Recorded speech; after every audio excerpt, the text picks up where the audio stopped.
Hello everyone, this is your educator Mansi Gupta. Welcome to ready for study.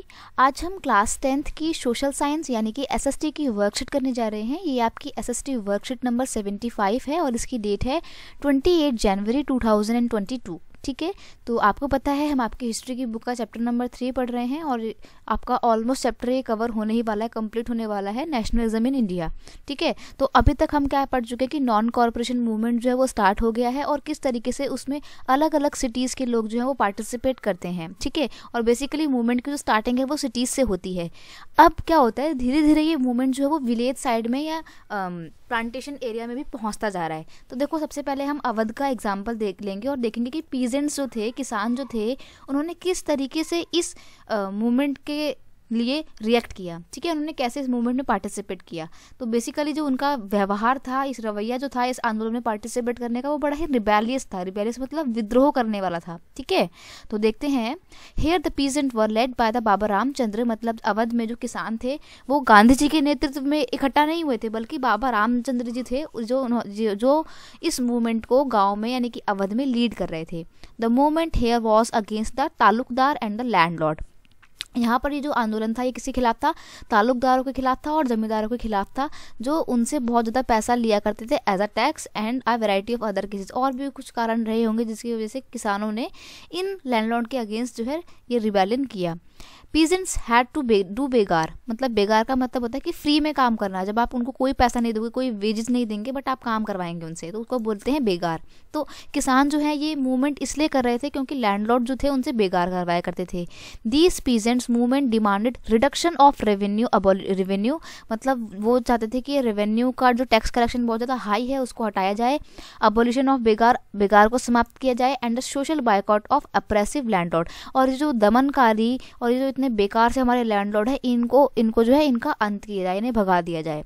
By October 1920, the Oath Kisan Sabha was set up within a month. Over 300 branches had been set up in the village. मतलब देखो 1920 में आपका non corporation movement start होता है, तो किसान जो है इसको अपनी तरफ से लेते हुए समझते हैं कि ये जो आंदोलन है, ये जो मूवमेंट है नॉन कॉर्पोरेशन, इसका मतलब है कि ये लैंडलॉर्ड्स के अगेंस्ट मूवमेंट है। ठीक है, तो अब वो लोग क्या कर रहे हैं, उन्होंने अपनी खुद की सभा सेटअप कर ली है और वो सभा इतनी बड़ी हो गई है कि उसके कुछ ही महीनों के अंदर 300 के करीब ब्रांचेस खुल गई हैं। So when the non-cooperation movement began the following year, the effort of Congress was to integrate the Awadh peasant struggle into the wider struggle. The peasant movement, however, developed in form that the Congress leader was unhappy with that. देखो, movement जो था start हो रहा था वो धीरे धीरे violence का रूप लेता जा रहा था अवध में, और कांग्रेस जो है वो इससे खुश नहीं थी। ठीक है, तभी वो बोल रहे कि Congress leader was unhappy with this. As the movement spread in 1921, और जैसे जैसे 1921 में आते आते ये मूवमेंट स्प्रेड होता है और ज़्यादा बढ़ता है, the houses of Talukdar and merchants were attack, उनके घरों के ऊपर अटैक किया जाता है। बाजार्स वर लूटेड, यानी कि बाजारों को लूटा जाता है। ठीक है, और हर चीज़ों पे grains hoarded were taken over, और जो खाने के बड़े बड़े गोदाम थे उनके ऊपर कब्जा कर लेते हैं किसान।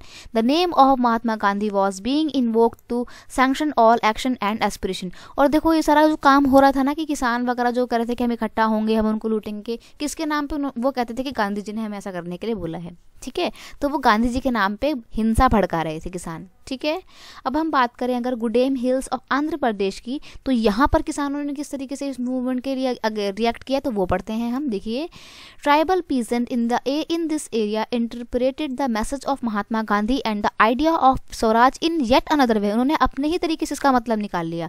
In early 1920 a militant guerrilla movement spread.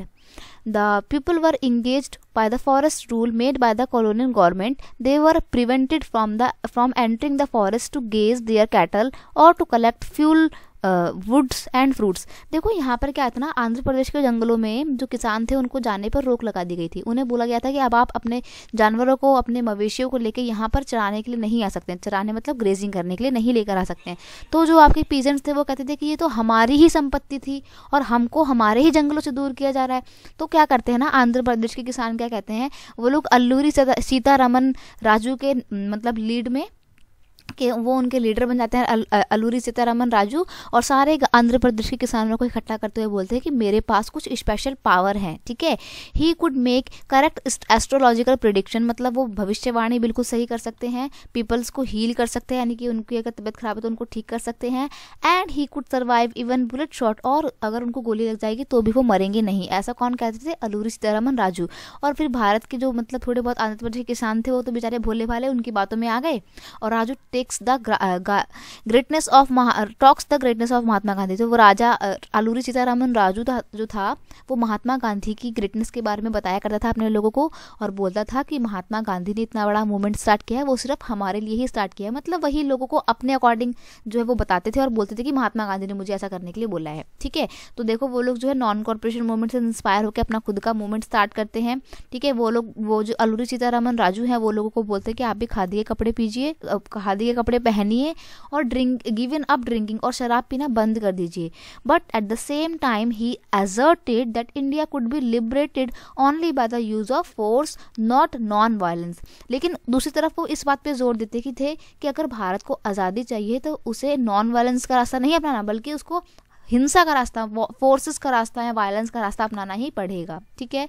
The Gudem rebel attack police station, attempts to kill British officers and carried on guerrilla warfare. अब देखो ये जो गुडेम हिल्स के आंध्र प्रदेश के किसान जो थे, इन्होंने क्या करा, ब्रिटिश ऑफिसर्स को मारना शुरू कर दिया, पुलिस स्टेशन में आग लगा दी, है ना, गुरिल्ला युद्ध स्टार्ट कर दिया ताकि वो स्वराज को अचीव कर सकें, ठीक है। पर एंड में क्या होता है, 1924 में जो राजू था, अलूरी सीतारामन राजू जो है, उनको ब्रिटिश गवर्नमेंट अरेस्ट कर लेती है और फिर उन्हें मार दिया जाता है, ठीक है। तो देखो आपने देखा कि शहरों में कैसे बच्चे, स्कूल के बच्चे जो थे, टीचर्स जो थे और वकील थे, इन्होंने बॉयकॉट करना शुरू कर दिया था। इन्होंने हिंसा नहीं अपनाई, इन्होंने वायलेंस का रास्ता नहीं अपनाया। वहीं दूसरी तरफ आप देखते हो कि गांव में क्या है, ये किसान वगैरह ने वायलेंस का रास्ता अपना के जो है ब्रिटिश गवर्नमेंट को मारना पीटना शुरू कर दिया, ठीक है। तो यहाँ पर आपको दो क्वेश्चन दिए हुए हैं। फर्स्ट क्वेश्चन क्या बोलता है कि how did the peasants of Awadh and Gudem hills of Andhra Pradesh participated in the non corporation movement. तो अवध के किसानों ने और आंध्र प्रदेश के किसानों ने कैसे इस नॉन कॉर्पोरेशन मूवमेंट में पार्टिसिपेट किया। तो अभी हमने जो कुछ भी वर्कशीट में पढ़ा ना, आपको शॉर्टकट में इन शॉर्ट करके वही लिखना है, ठीक है। तो इससे ज़्यादा छोटा नहीं कर सकते, क्योंकि अवध का भी आपको पूरा थोड़ा बहुत तो बताना पड़ेगा और गुडेम हिल्स का भी बताना पड़ेगा, ठीक है। आप में से बहुत बच्चे मुझे बोलते हैं कि मैडम बहुत बड़े आंसर लिखवाती हैं। बेटा और छोटे आप कैसे करोगे, अब आप भी तो बड़ी क्लास में हो ना, तो आपको आदत डालनी पड़ेगी। अब देखो यहाँ पर उसने दो चीज़ें पूछ रही है एक ही क्वेश्चन में, तो ऑब्वियस सी बात है आपका आंसर बड़ा जाएगा ही, है ना।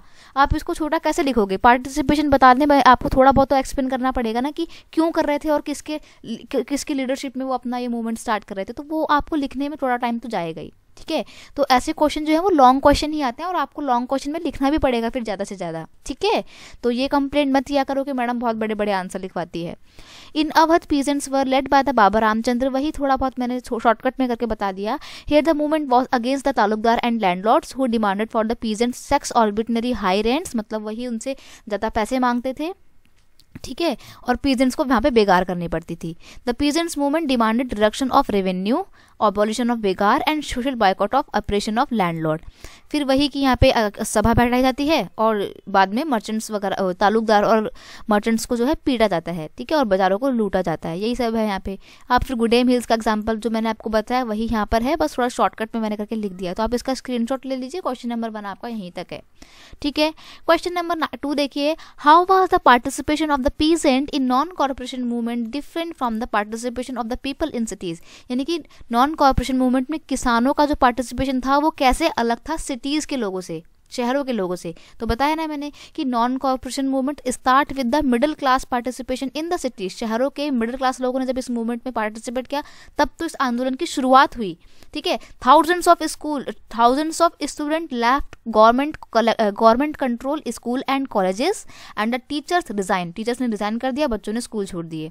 The lawyer boycott British legal court, जो लॉयर थे उन्होंने जो है ब्रिटिश कोर्ट्स का बहिष्कार कर दिया। Traders and merchants boycott foreign goods goods and stop foreign import, मतलब उन्होंने बाहर के देशों से सामान खरीदना बंद कर दिया, ठीक है। और फिर दूसरी तरफ हम देखते हैं कि on the other hand for the participation in non corporation movement peasants rebel against the British government, किसानों ने ब्रिटिश गवर्नमेंट का क्या करा, रिबेल किया, विरोध किया, है ना। And government and in the most of the cases they adopt the violence, और ज़्यादातर केसों में हमने क्या देखा कि उन्होंने हिंसा का रास्ता अपनाया, ठीक है बच्चे। तो बस आपकी जो वर्कशीट थी वो सिर्फ इतनी थी। आई होप आपको ये वीडियो बहुत अच्छा लगा होगा, नॉलेजेबल रहा होगा आपके लिए। तो अगर आपको ये वीडियो अच्छा लगता है इसे अपने दोस्तों के साथ शेयर कीजिए, वीडियो को लाइक कीजिए और कमेंट करके बताना वीडियो कैसा लगा। चैनल पर नए तो सब्सक्राइब करना मत भूलना। Bye, thank you so much.